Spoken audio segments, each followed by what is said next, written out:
Bienvenue dans Droit de réponse 105.1, une émission radiophonique et audiovisuelle qui a pour objectif de rassembler les communautés francophones multiculturelles locales autour de thématiques en lien avec la francophonie locale et l'actualité culturelle et communautaire.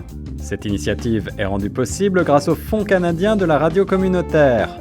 Pour participer à nos débats ou à nos quiz Droit de réponse 105.1 ou pour plus d'informations, veuillez appeler le 416 599 2666 ou écrivez-nous à direction@choqfm.ca. Bienvenue sur les ondes de Choc FM 105.1 pour une nouvelle émission Droit de réponse 105.1, divertissante, éducative. Il s'agit d'une série d'émissions de quiz et de débats qui a pour objectif de rassembler les communautés francophones multiculturelles sur des questions thématiques en lien avec la francophonie locale, l'actualité culturelle, communautaire. Et aujourd'hui, on a un spécial littérature franco-ontarienne avec en studio 3 invités qui représentent, je crois, très bien ce qui se fait de mieux en littérature franco-ontarienne actuellement et spécialement ici à Toronto. On a beaucoup de chance. Je vais dans quelques instants faire un tour de table et vous les présenter. Mais avant, j'aimerais rappeler que l'initiative Droit de réponse 105.1 est rendue possible grâce au Fonds canadien de la radio communautaire. En passant, c'est Guillaume Laurin au micro de la radio, avec à mes côtés Nathalie Salmeron ici sur les ondes en studio et également sur notre page YouTube en vidéo. Salut Nathalie. Salut, bonjour à tous, merci d'être venus. Merci beaucoup de co-animer cette émission. Alors je vais gérer un petit peu la technique et la vidéo avec nos 3 invités. On va commencer par ce tour de table et par présenter nos 3 invités du jour pour ce quiz aujourd'hui spécial littérature franco-ontarienne. Voici nos invités. Alors, à la gauche de la table, on va commencer honneur aux dames par Madame Lamara Papitchvili. Bonjour Lamara. Bonjour Guillaume. Ça va bien? Bonjour. Très bien, merci. Merci d'être avec nous. On va continuer juste à côté de Lamara avec Didier Leclerc. Bonjour Didier. Bonjour Guillaume. Ravi de te retrouver sur les ondes. Ça fait un petit moment qu'on ne s'est pas parlé. On va dans quelques instants aborder votre œuvre littéraire et votre actualité aux uns et aux autres. Et puis le 3e invité du jour, vous le connaissez très bien puisqu'il officie sur les ondes du 105.1 depuis des années maintenant avec l'émission Franco Découverte. C'est notre ami Gabriel Osson. Bonjour vous deux. Bonjour Gabriel. Bonjour Gabriel, on est abonné à te voir souvent en ce moment en studio, mais c'est toujours un grand plaisir. Nathalie, aujourd'hui on a donc un quiz, on espère qu'il ne sera pas trop dur, en tout cas on va apprendre certainement beaucoup de choses et on veut saluer notre stagiaire de l'été, William Mabrouk, qui a concocté ces questions. Merci à elle. Et si vous avez des réclamations, c'est aussi vers elle qu'on vous renverra. Nathalie, je t'invite peut-être à interviewer nos amis comme tu en as là en quelques secondes pour connaître davantage leur œuvre, leur univers, leur littérature. Bon, on va commencer avec Lamara. Lamara, est-ce que tu peux nous expliquer un petit peu quelle est ton actualité en ce moment? Est-ce que tu as des projets en cours? Est-ce que tu travailles sur quelque chose? Dis-nous tout. Alors, oui, je travaille toujours sur quelque chose. J'ai toujours quelques projets sous le coude. Par contre, en ce moment, ils sont tous un peu en pause dans le tiroir parce que j'ai une petite fille de 5 mois. Et du coup, j'ai pas tellement le temps d'écrire, ni de me relire surtout. Comme je te comprends. Oui. Mais donc ça avance à pas d'escargot. J'ai quelques projets en route. Le premier projet, c'est un projet de bande dessinée. Ensuite, j'ai un roman assez autobiographique sur lequel je travaille. Et j'ai commencé à écrire deux histoires pour les enfants. Donc ce sont mes 2 filles qui m'ont inspiré ces 2 histoires-là. Alors, je travaille un peu à tâtons comme ça. Et je donne quelques ateliers d'écriture aussi à la librairie de référence de Toronto, les mardis soirs. Donc voilà, mais disons que c'est assez lent en ce moment pour moi. J'attends que ma fille grandisse un peu. Et dans quelques mois, je vais reprendre le travail à fond. Un sacré programme quand même, on va pas se le cacher. Ok, waouh. Quelle source d'inspiration, N'est-ce les pas? enfants. Je me permets de rebondir peut-être à la Mara, parce que tu as piqué ma curiosité. Le projet de bande dessinée, est-ce qu'il est co-réalisé avec un dessinateur ou une dessinatrice, ou est-ce que tu te charges également de cet aspect des choses? Non, je ne dessine vraiment pas bien du tout, donc ce serait très triste pour le lecteur de voir mes dessins. J'ai quelqu'un en tête en fait, oui, mais voilà, c'est pas très concret en fait. Je travaille sur la bande, disons narrative en ce moment, et je préférais pas en fait dévoiler la personne en tant que telle. Voilà. Alors, on va passer ensuite à Didier. Didier Leclerc, est-ce que tu peux nous expliquer un petit peu quels sont tes projets, ton actualité, sur quoi tu travailles en ce moment? Oui, bonjour Nathalie. Je travaille sur un roman, un nouveau roman. Et j'ai aussi la version de Toronto, Je t'aime en anglais qui vient de sortir aux éditions Mawenzi House. Et en fait, Toronto, Je t'aime, mon premier roman est épuisé. Et j'ai l'occasion de le republier grâce aux éditions Terre d'accueil. Et donc ça, c'est quelque chose qui va se faire très bientôt. Donc il y aura une nouvelle version, une nouvelle édition de Toronto, Je t'aime, le même roman, mais qui va paraître dans une autre maison d'édition. Et voilà, et en ce moment, je suis en train de travailler sur un roman.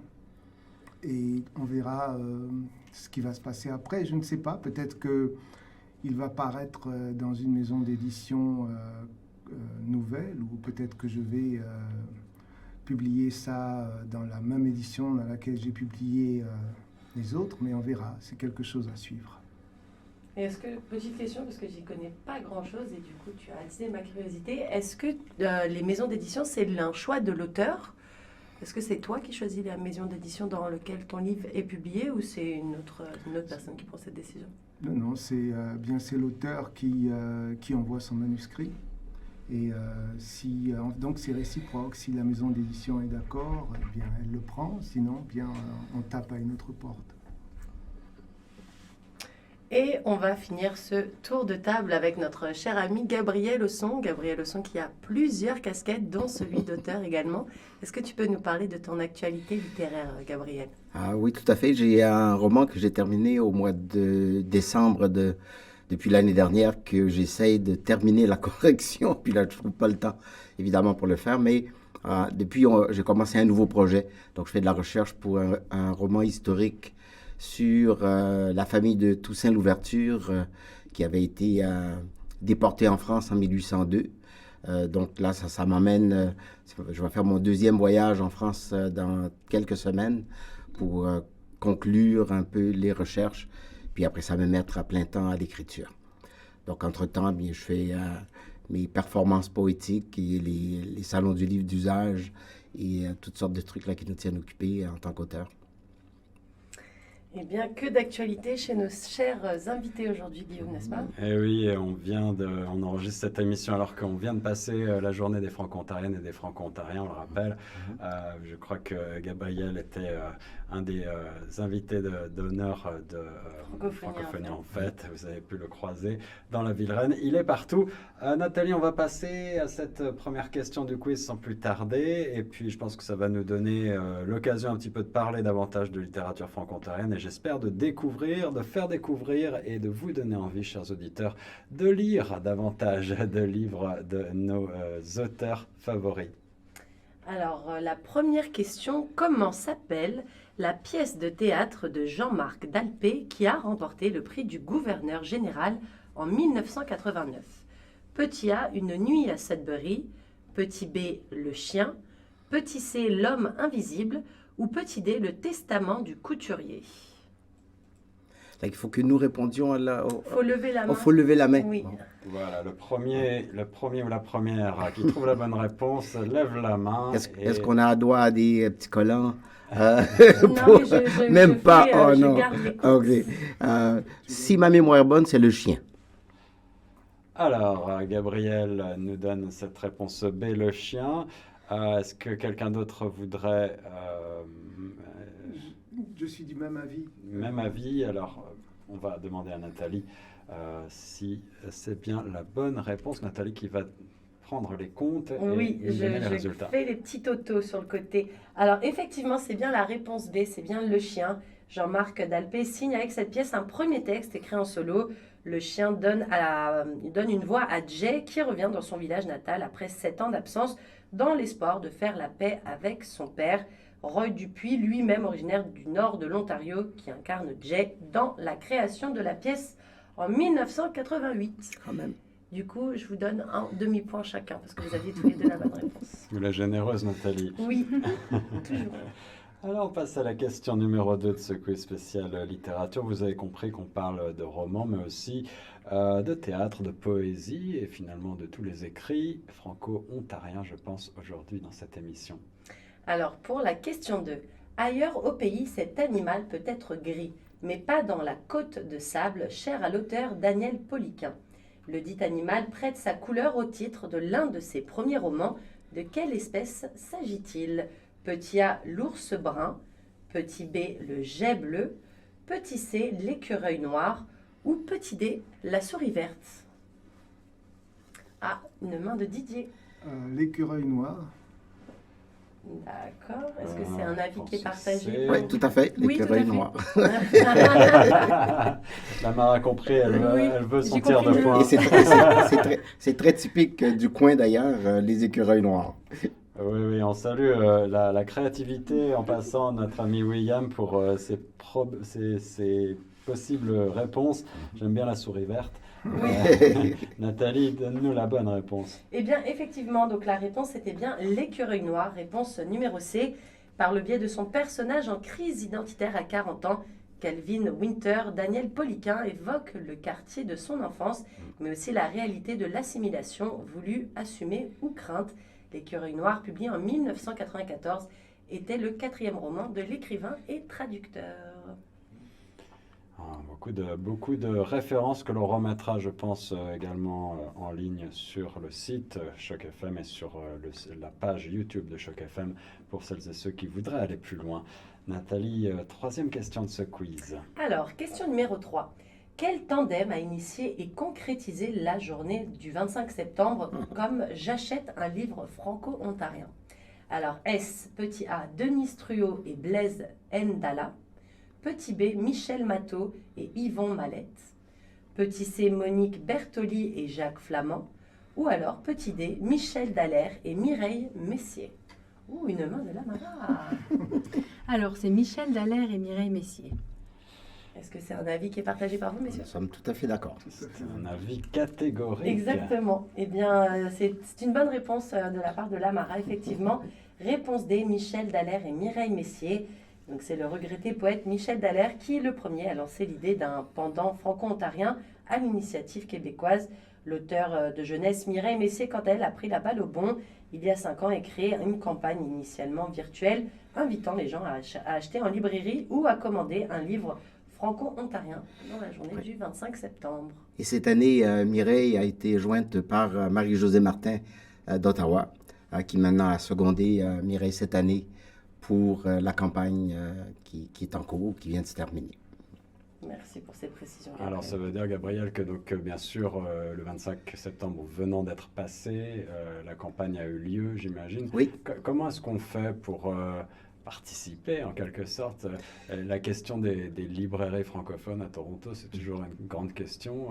Est-ce que vous avez des tuyaux? Comment est-ce que les gens achètent en général? De la façon la plus simple, si les gens veulent, parce qu'ici maintenant, on n'a seulement qu'une librairie dans la région, c'est Il était une fois à Oakville. Ouais. Dans une, C'est correct. oui. Et donc, les gens peuvent le faire en ligne. Donc, l'idée, c'est d'acheter un livre d'un auteur franco-ontarien, peu importe la façon. La meilleure façon, c'est d'aller sur leslibraires.ca, qui sont des dépositaires de tous les livres. Et les livres sont envoyés soit directement chez vous, ou vous pouvez le ramasser à la librairie le plus proche la plus proche de votre maison. Merci pour ces précisions. Acheter des livres franco-ontariens, ça va être certainement un leitmotiv dans cette émission. Oui. On y reviendra. Quatrième question, Nathalie. Alors, question numéro 4. Qui a donné son nom au prix décerné chaque année par l'Association des auteurs et auteurs femmes et auteurs hommes de l'Ontario français et du Salon du Livre de Toronto? Est-ce petit A, Christine Dumitriu Van Sanen? Désolée si j'écorche un peu les noms. Petit B, Marguerite Anderson. Petit C, Robert Herjot. Ou petit D, Robert Dixon. Ouh, double main. Une main de Lamara et une main de Gabriel en même temps. Alors Lamara, je t'écoute. Alors, c'est Christine Dimitriou Van Sanen. Ok. Est-ce que Gabriel, c'était la réponse que tu allais me donner? Oui, c'est la réponse, oui. J'ai eu l'honneur d'être une fois finaliste de ce prix-là, puis une fois lauréat du prix Christine Dimitriou Van Sanen. Eh bien, c'est effectivement donc la bonne réponse. Pour la petite histoire, native de la Roumanie, Christine Dumitriu Van Sanen était écrivaine, ingénieure et docteur en géologie canadienne. De ses premières chansons, en 1979, à son hommage aux origines de la vie, essai scientifique, suivi de Hémoglobine et chlorophylle, réflexion poétique. La Torontoise d'adoption a signé une quinzaine de titres au cours de sa carrière. Christine Dimitriou Van Sanen est décédée en 2008, pour rappel. Alors je profite de faire une petite parenthèse parce que j'avais au départ sélectionné cette thématique de la littérature franco-ontarienne en mettant cette question un petit peu peut-être provocatrice de y a-t-il une littérature franco-ontarienne, et je voulais plutôt créer un débat et vous inviter à vous interroger sur ce qu'est cette littérature, comment est-ce que vous la définiriez. Et je pense qu'avec Christine Dimitriou Van Sanen, on voit déjà que les frontières de la littérature franco-ontarienne sont évidemment internationales. Quelqu'un qui est né en Roumanie, mais qui vient au Canada et qui parle français, est une représentante majeure de la littérature franco-ontarienne. Je voulais simplement prendre un court instant pour vous demander comment est-ce que vous définiriez cette notion de littérature franco-ontarienne. Est-ce que vous avez quelques mots à nous dire sur le sujet?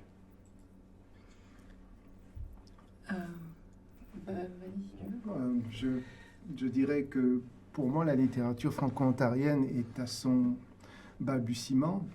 Elle représente l'avenir, à mon avis, c'est-à-dire le fait d'avoir la polyphonie, plusieurs voix venant d'un peu partout. Pour le moment, je dirais qu'elle est assise sur trois axes. Le premier, ce serait sa naissance en tant que prise de parole dans le Nord. Il y a aussi l'axe d'Ottawa qui se développe beaucoup. Et il y a aussi l'axe de Toronto qui est présent.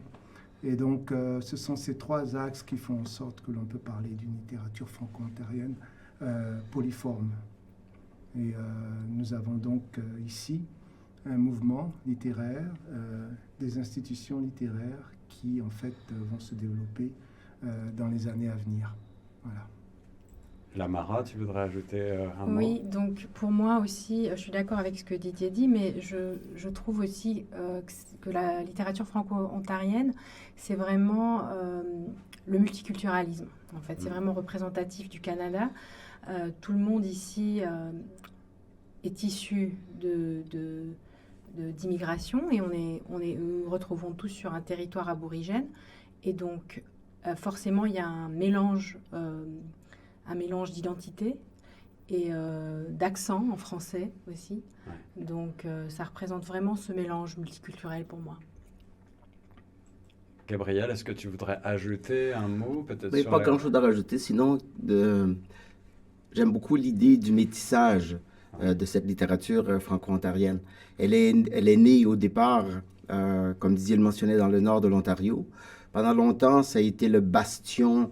Les gens associaient beaucoup la littérature franco-ontarienne avec les franco-ontariens du Nord et très peu avec les nouvelles voix qui sont arrivées dans les, je dirais, 15-20 dernières années, qui sont un peu plus issues de l'étranger, de la diaspora, qui amènent une voix tout à fait nouvelle, autant qui parle du terroir d'ici, comme Toronto, je t'aime, par exemple, ou qui parlent d'ailleurs, comme Lamara, par exemple, dans son récent récit.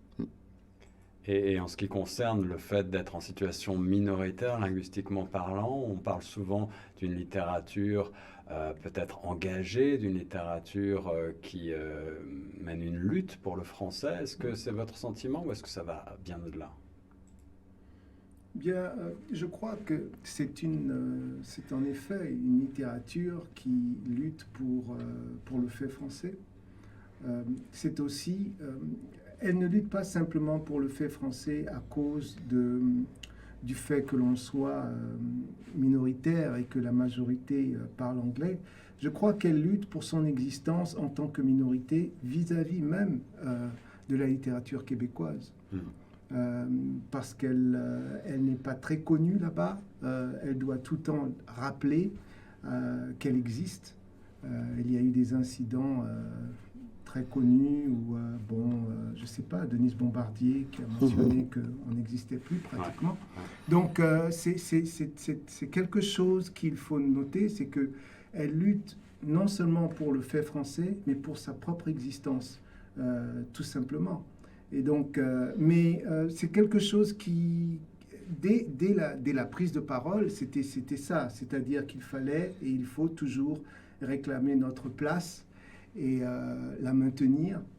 Je crois qu'on est bien parti parce que le reflet de l'humanité, de ce que l'avenir devient sur toute la planète, c'est l'acceptation de l'autre, le fait que nos sociétés deviennent de plus en plus multiculturelles, pas seulement au Canada. Et donc, je crois qu'on est tourné vers l'avenir. Et on est en quelque sorte aux avant-postes ici à Toronto de ce multiculturalisme et ça fait plaisir de vous entendre dire ces paroles de fraternité. On espère que nos auditeurs partagent vos points de vue et ces belles paroles. On continue dans le jeu, Nathalie, avec Tout la à suite. fait. Passons à cette 5e question. Alors, l'une a été la première franco-ontarienne à remporter un prix Trillium. L'autre a été la 5e poète officielle de la ville du Grand Sudbury. Qui sont-elles?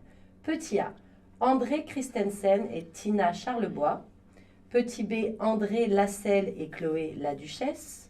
Petit C, Nancy Vickers et Sonia Lamontagne. Ou petit D, Michel Vinet et Elsie Surena. Ah, une question bien plus difficile, je vois pas de ma suite. La réponse est B. La réponse est B, nous dit Gabriel. Est-ce que c'est quelque chose dont vous partagez l'idée Oui. Eh bien, effectivement, Gabriel, on ne peut rien te cacher. Hein. C'est bien la réponse B, André Lasselle et Chloé Laduchesse. Alors, pour la petite histoire, la poète ottavienne, je ne sais même pas comment on dit ottavienne, tu vois. Oui. La poète ottavienne, André Lasselle, a reçu le tout premier prix Trillium décerné à une œuvre produite en français grâce à son recueil Temps de vie en 1995. Autrice de Furie en 2017, plus récent. Autrice de Furie en 2017, Chloé Laduchesse était quant à elle en lice pour le Trillium de 2018 dans la catégorie Poésie. Bravo. Alors si vous voulez bien, on passe à la question numéro 6. Nicole V. Champeau a décroché le prix littéraire du gouverneur général pour Pointe-Maligne, l'infiniment oublié en 2009. Quel cours d'eau lui a inspiré cet essai poétique? Petit A, la rivière Rideau. Petit B, le canal Rideau. Petit C, le fleuve Saint-Laurent. Ou alors petit D, la rivière Nation. On joue un peu sur les mots avec cette émission, mais c'est aussi le but d'une émission littéraire.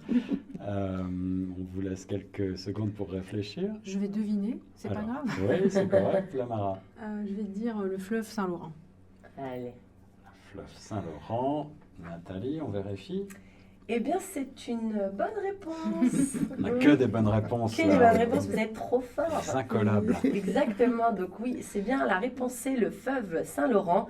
Nicole V. Champeau aura mis 7 ans pour effectuer les recherches nécessaires, entre autres dans les mémoires des Montcalm, Radisson et autres caveliers de la Salle, ainsi que dans sa propre mémoire, afin d'écrire l'histoire occultée des eaux du Haut-Saint-Laurent ontarien, d'abord sauvage puis acharné entre les 1000 îles et Cornwall. Voilà. On dira merci à William pour l'explication. Je ne suis pas certaine de tout ce qu'elle a écrit, mais voilà, la réponse était bonne et c'est ce qui compte. Merci Lamara. Il faut connaître aussi un petit peu de géographie, Bravo. probablement.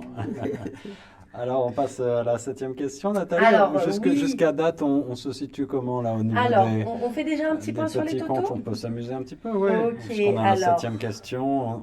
Je pense qu'on a déjà... On voit se dessiner probablement un petit peu une Ouais. gagnante ou un gagnant, mais tout est encore possible. Eh ben, je vais rien dire, mais effectivement, le classement se dessine. Voilà. Avec quelqu'un qui a déjà pris la tête, mais ça se joue à très très peu. 2 points et demi, 2 points, 1 point et demi. Donc ça se tire la bourre, comme on dit. Alors, vous pouvez tous et toutes encore gagner, vous rattraper. Passons donc à cette 7e question. Alors, Nathalie. question numéro 7. Les auditeurs de Choc FM 105.1 qui ont prêté l'oreille à ce que Gabriel a dit juste avant auront trouvé la réponse parce que voilà, il est tellement fort qu'il donne des réponses aux questions. Avant la Je sais même pas réponse. ce qui va arriver. Une question qu'on n'a même pas posée. Il n'a même pas posé encore. Mais bon, on la pose quand même, on ne sait jamais.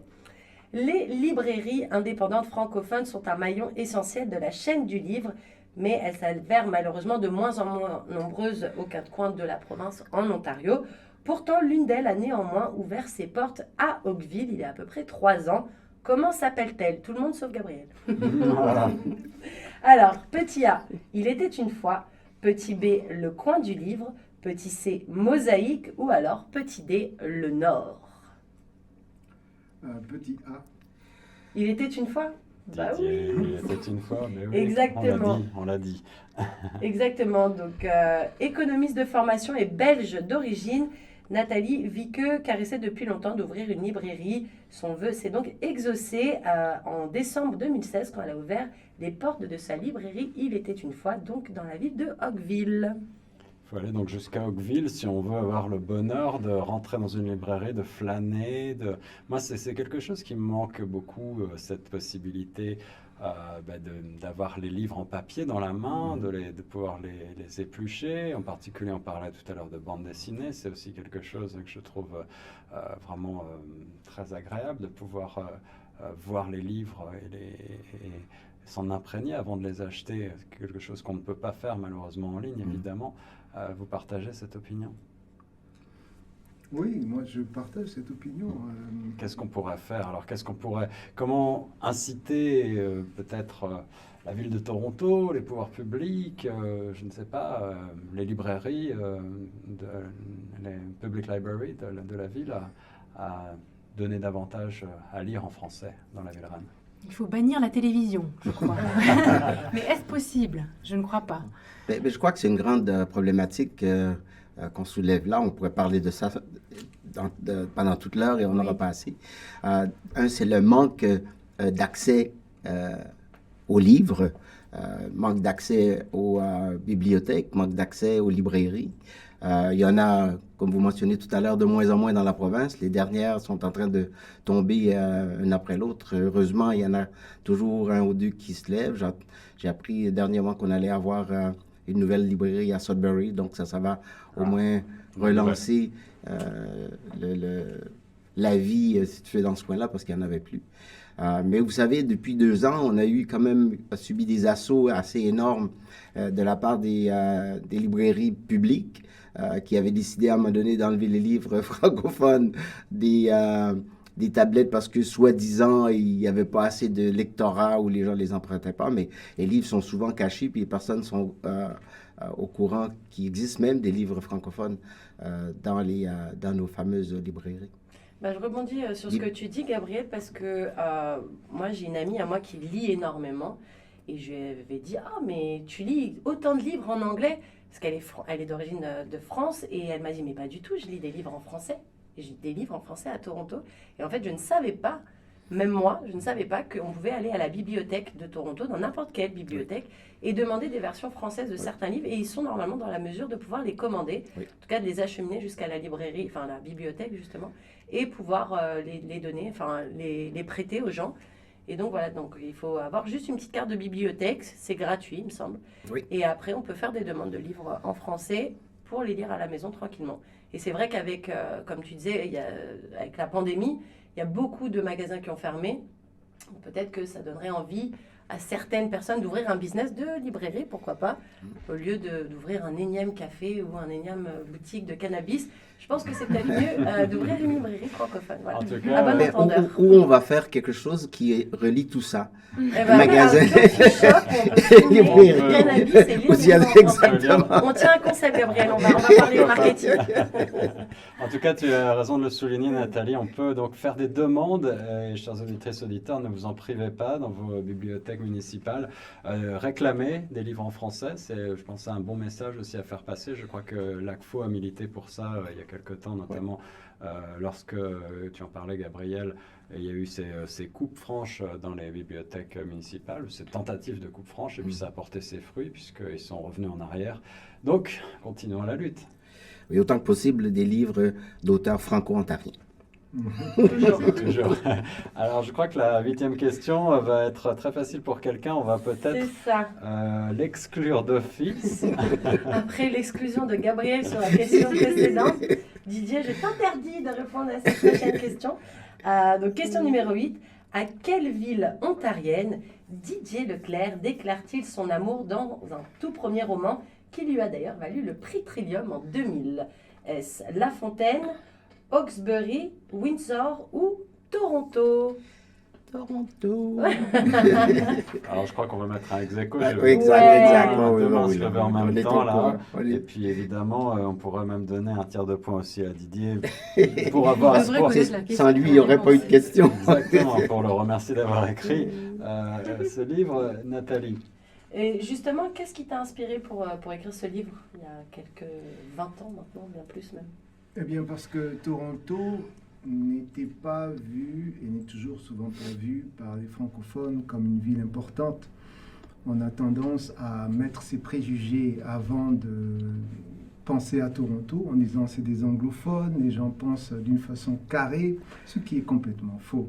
Donc c'était l'idée principale, c'était ça, c'était de pouvoir montrer que Toronto n'était pas en fait la ville, si vous voulez, très anglophone, extrêmement stricte, avec les préjugés qui viennent avec, dans la mentalité générale. Donc, mais il y avait aussi l'idée d'écrire sur un phénomène qui m'avait beaucoup frappé. C'était l'idée de... en venant au Canada, j'ai rencontré beaucoup de personnes de race noire, mais des Antilles. Et j'avais trouvé qu'il y avait énormément de ressemblances et énormément de différences en même temps. Et je me disais qu'il fallait que je les mette ensemble et que je leur fasse une sorte de conversation ensemble dans un appartement. Donc c'était ça l'idée de départ, mais quand j'ai commencé à écrire, tout d'un coup, Toronto s'est imposé à moi. Et c'était impossible de laisser ça de côté, alors j'ai continué. Et Didier, pour revenir sur la publication, donc la traduction en version anglaise de ce livre bien connu, il est d'ores et déjà disponible pour Oui. nos amis francophiles? Ouais. La version anglaise, oui, elle est disponible. Il suffit de... vous allez sur le site de Mawendy House, ou alors vous mettez le titre en anglais, Toronto I Love You, et vous allez voir qu'il est possible de se le fournir, de l'avoir, donc de l'acheter. Et Ouais, qu'est-ce que ça fait en passant de s'être fait traduit du français vers l'anglais? Là, c'est, j'imagine, une forme de consécration. Absolument, c'est-à-dire qu'on a d'autres lecteurs. Quand on va donc dans les salons, on rencontre d'autres personnes qui ne parlent pas un mot de français, mais qui ont lu le livre et qui ont des commentaires à faire. Donc ça augmente le lectorat. Et aussi, je crois que quelque part, ça montre que, et là, je ne veux pas créer de polémique, mais je crois que ça montre qu'on n'a pas besoin forcément du Québec. On peut essayer d'évoluer seul, comme franco-ontarien. En Ontario, c'est notre province, c'est notre endroit. Donc, si on arrive à pouvoir se faire traduire, eh bien, pourquoi pas? Alors, c'est ce que je veux dire. Et sur cette dynamique encore de la traduction, je voulais savoir comment... est-ce que c'est complexe de trouver un traducteur ou une traductrice? Et est-ce que C'est quelque chose, un exercice que tu penses refaire à l'avenir, justement, pour poursuivre dans cette veine-là? Eh bien, j'ai eu de la chance. En fait, c'est mon deuxième roman traduit. Le premier, c'était le second, Ce pays qui est le mien, qui a été traduit par la même traductrice, qui a beaucoup aimé et qui a voulu traduire Toronto, je t'aime. Donc, elle a tellement aimé le premier qu'elle s'est dit, je vais traduire le deuxième. Donc, j'ai eu de la chance. Mais oui, c'est un parcours du combattant pour trouver un traducteur ou une traductrice.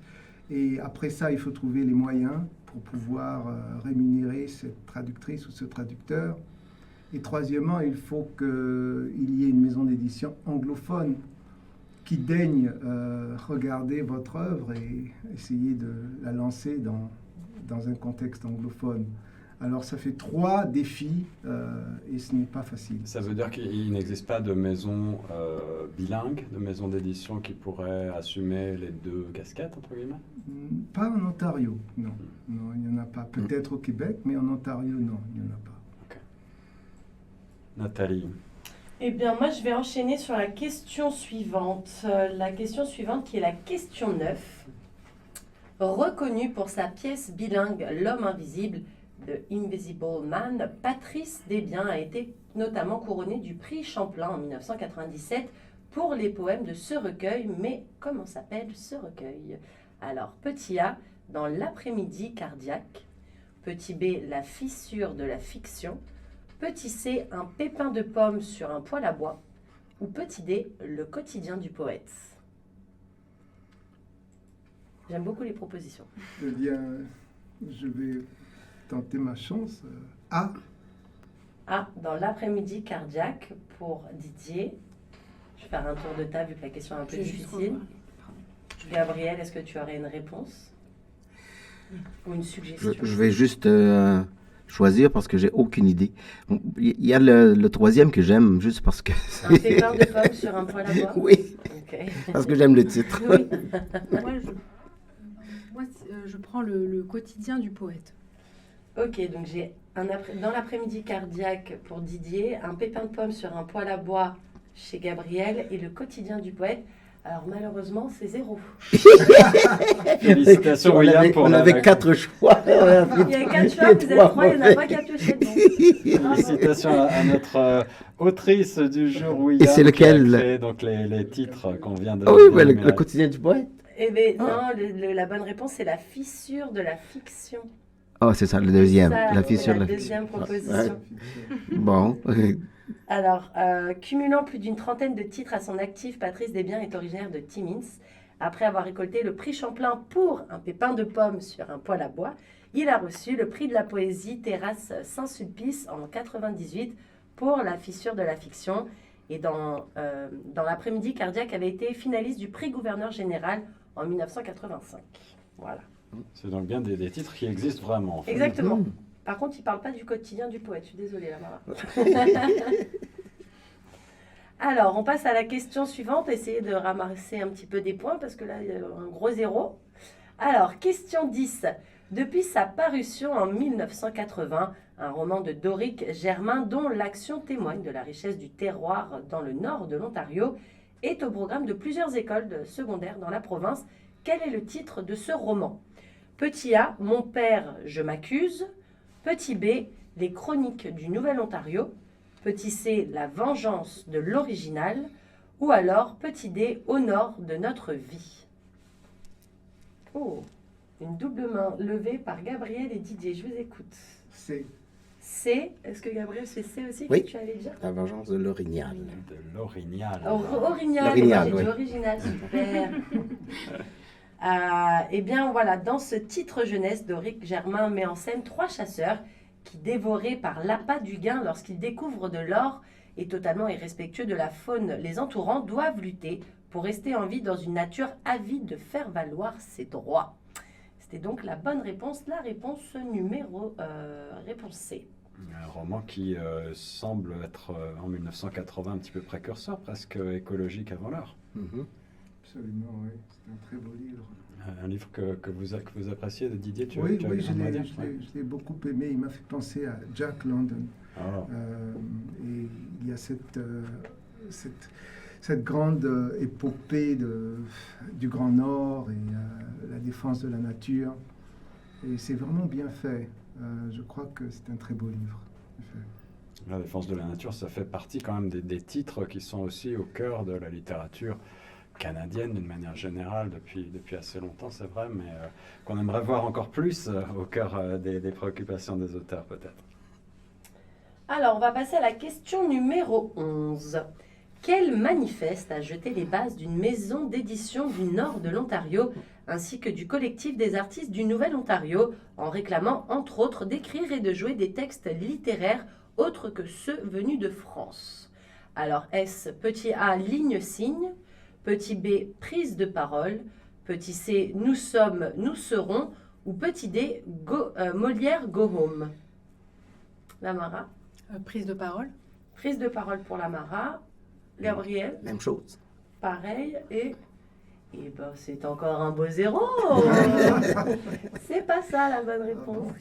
La bonne réponse, c'est Molière, go home. Alors, pour la petite histoire, Bien. par le biais de ce manifeste signé en 1970, un groupe de jeunes artistes fréquentant l'université laurentienne revendiquait non seulement le droit de créer du théâtre enraciné dans le territoire, avec des accents d'ici aussi, mais aussi celui d'avoir la possibilité d'étudier en classe des textes écrits par des auteurs franco-ontariens et pas seulement des textes franco-français. Pour témoigner plus de leur réalité en fait. Même nos brillants auteurs du jour et panélistes apprennent des choses, alors on est Oui, content, c'est sûr, non c'est sûr. Mais rassurez-vous, moi j'aurais fait un beau zéro. Moi pointé j'aurais fait un sur gros zéro depuis bien toute longtemps la déjà. ligne. Non, vous êtes très brillants. On a dépassé les 10 questions, mais on va continuer pour vous départager, n'est-ce pas Nathalie? Exactement, on a quelques petites questions bonus pour vous. Et on va commencer tout de suite par cette question. Qui ont été les premières personnes à assumer la présidence et la direction générale de l'Association des auteurs de l'Ontario français? Est-ce Jacques Flamand et Lucie Brunet? Petit B, Gabriel Osson et Yves Turbide? Petit C, Pierre-Raphaël Pelletier et Sylvie Tessier? Ou alors Jean Mossen, famille et Edwige Nicolas? Et je vais m'abstenir.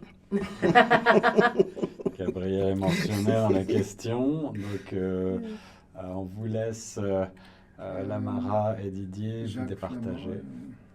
Jacques Flamand et Lucie Brunet, est-ce que c'est quelque chose que tu partages? En fait, je ne sais pas. Tu ne sais pas. Eh bien, il n'y a pas de souci. Tu ne sais pas. Je donne donc le point à Didier, puisque c'est la bonne réponse. Bravo Didier. Bravo Didier. Ça n'aurait pas été juste pour moi de le dire. Donc effectivement, le regretté Jacques Flamand et Lucie Brunet ont été en poste respectivement à titre de président et de directrice de 1988. Non, c'est pas ça? Non, c'est ce qu'il y a à la fin, je crois que c'est plus d'actualité. D'accord, je ne dirai pas la fin. Donc, était titre de président et de directrice de 1988 à 1992 et de 93 à 95. Voilà. J'aurais dû le signaler directement. Gabriel, tu as été le président, mais tu ne l'es plus, c'est bien ça? C'est ça, je viens de terminer mon mandat dans le mois de juin dernier. Et qui sont donc les nouveaux présidents? C'est Marie-Josée Martin, qui est la présidente, et Yves Turbide est encore le directeur général. Et moi, petite question toute bête comme ça, c'est quoi ce rôle en fait? Quelles sont les fonctions du président de l'Association des auteurs de l'Ontario? L'association des auteurs, c'est une association dont le but principal, c'est la défense des membres et de promouvoir la littérature franco-ontarienne, de promouvoir nos membres, de donner des ateliers pour les membres, etc., etc. Donc, le rôle du président, c'est tout simplement de s'assurer que les politiques qu'on a en place vont toujours dans le sens du service aux membres. Donc, la majorité de qu'est-ce qu'on fait, c'est de faire des représentations pour avoir plus de sous, pour faire des trucs pour les membres, d'avoir plus de librairies, d'avoir plus de places dans les librairies. Plus de visibilité. Plus de visibilité aussi pour nos écrivains, autant dans les écoles qu'ailleurs. Et est-ce que vous accompagnez aussi les écrivains, les auteurs, aller par exemple dans des salons ou ce genre de choses? Parce que peut-être qu'au final, il y a pas mal d'auteurs franco-ontariens en Ontario qui ne savent pas forcément vers qui se retourner, ils se sentent peut-être un petit peu seuls, peut-être qu'ils ne sont même pas au courant qu'il existe des associations du genre, en fait. Oui. En fait, l'association a toujours des places dans les salons, entre autres, dans l'Ontario. et en Outaouais parce que c'est voisin avec Ottawa. Donc, les kiosques qu'on loue dans ces salons, c'est de permettre justement aux auteurs de pouvoir présenter leurs livres, d'être là en signature lors de ces salons. Donc, ça, c'est un autre des mandats ou des façons que l'association présente une vitrine des auteurs. Et aussi, ce que tu disais tout à l'heure, on fait de l'accompagnement aussi pour les nouveaux auteurs et de l'accompagnement aussi même pour des auteurs qui ont déjà été publiés, mais qui veulent avoir un œil critique sur leur manuscrit avant de le soumettre à une maison d'édition. Ouais. Eh bien, Merci. on apprend des choses. Merci, oui, Gabriel, pour ce point sur l'association des auteurs de l'Ontario français. On a été partenaire Choc FM longtemps. Oui. Et on va espérer l'être de nouveau très bientôt. On vous donnera plus d'informations sur ces mêmes ondes dans très peu de temps. Alors, on va passer sur l'avant-dernière question, question numéro 13. Quel poète originaire de la Côte d'Ivoire, qui témoigne notamment de la réalité des femmes africaines dans ce qu'elle écrit, a été récompensé du prix Trillium pour son recueil Avec tes mots en 2004? Est-ce Monia Mazig, petit B Angèle Bassolé-Ouedraogo, petit C Dialim ou petit D Naïma ou Kerfela? Si ma mémoire est bonne, je pense que c'est Angèle. Donc Gabriel, tu nous dis Angèle, est-ce que c'est un avis que vous partagez? Didier acquiesce. Angèle, réponse B. Angèle Bassolé-Ouedraogo. Eh bien, c'est la bonne réponse, effectivement. Poète et éditrice, mais aussi journaliste de formation, Angèle Bassolé-Ouedraogo a également signé Burkina Blues, sahélienne, porteuse d'Afrique et cantatée ou cantate pour un soleil libre. Voilà. Merci Nathalie. Eh bien, de rien. Ça donne envie de lire tout ça. Oui. Un très beau recueil d'ailleurs, si ça vous intéresse, c'est son recueil Burkina Blues, qui est vraiment très joli. Moi, j'ai bien aimé.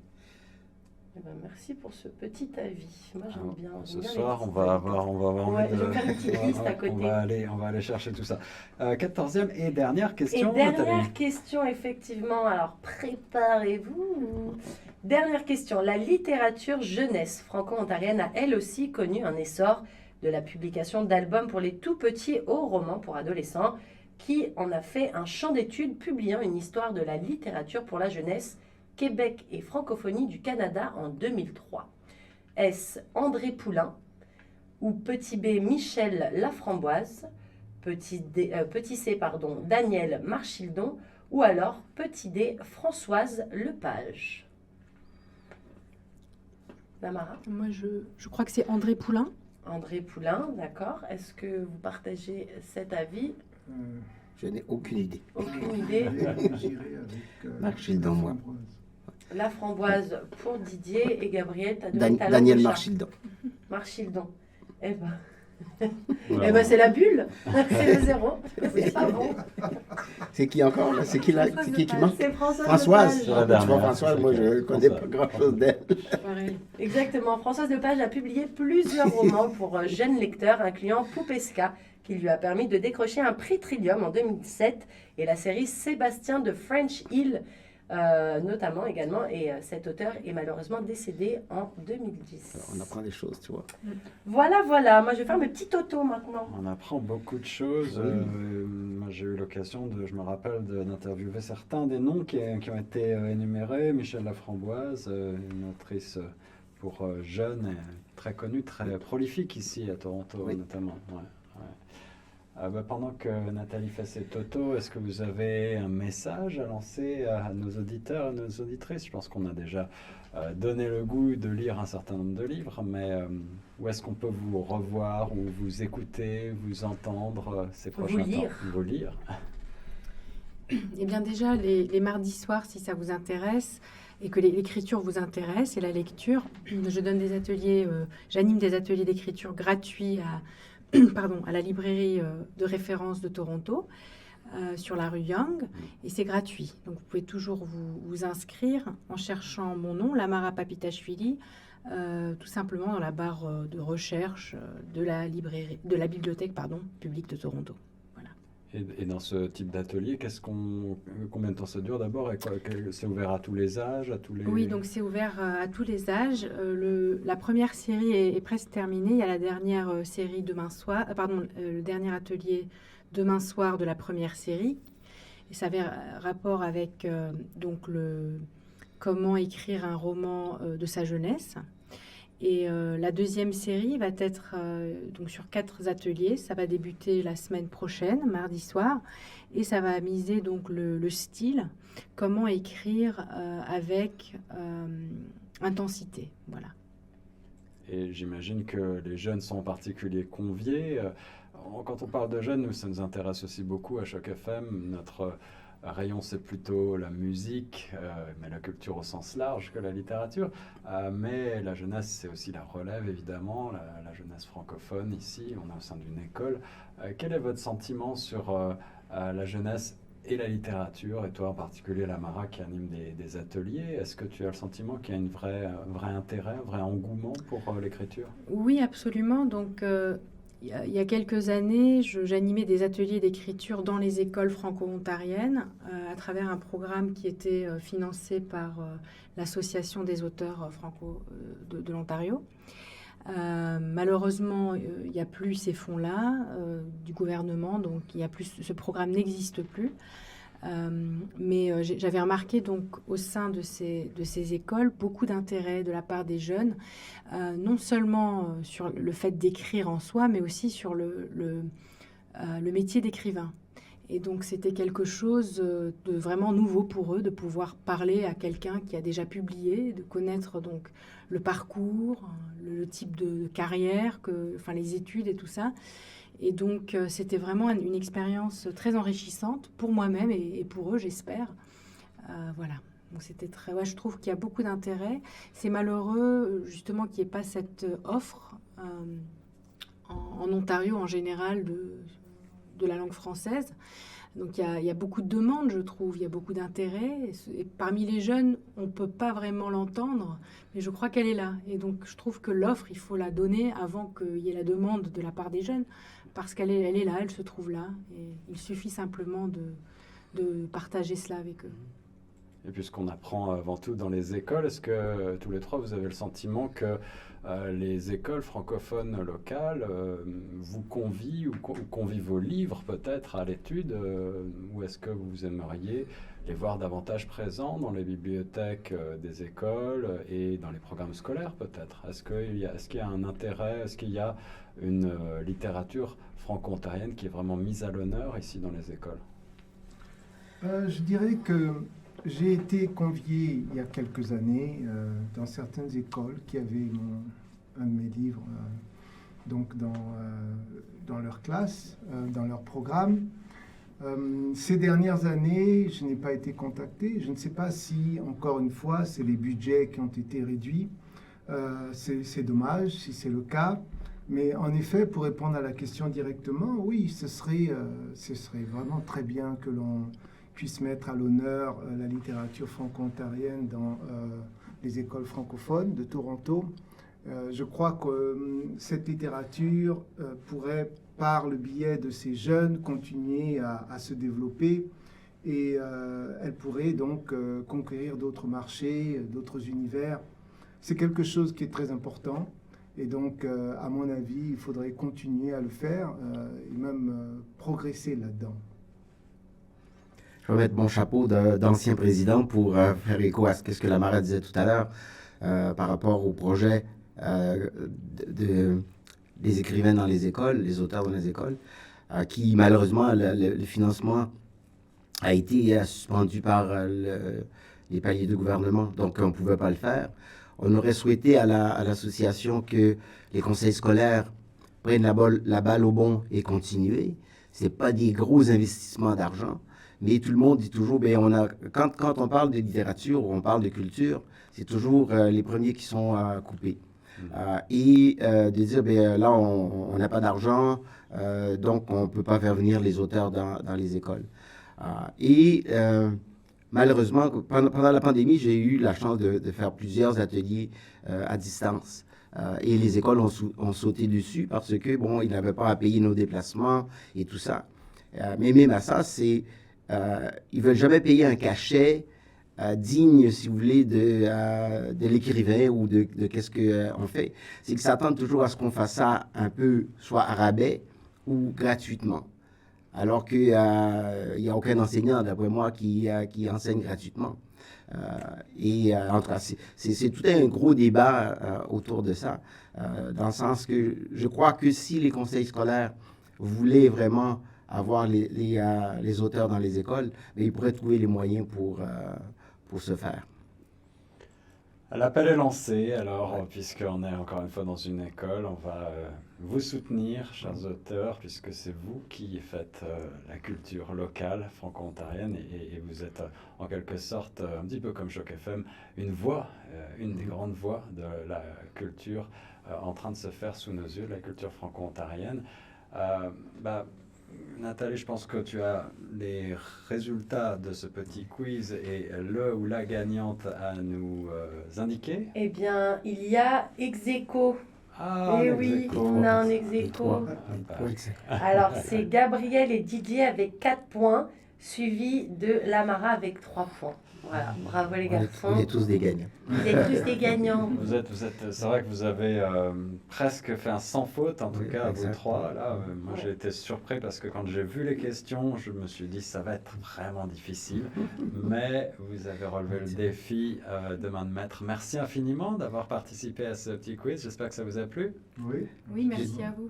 Gabriel, Juste avant de tu as ajouté partir, quelque j'aimerais chose? juste inviter les gens samedi prochain à 15h au 600 de la rue B au 5e étage à venir justement entendre Lamara Papishitavili qui sera là, une des invitées dans les causeries multidisciplinaires qui va mettre ensemble un musicien que l'on connaît ici, Philippe Flao, une danseuse, Émilie Jabouin, et au niveau des arts littéraires, ça va être Lamara.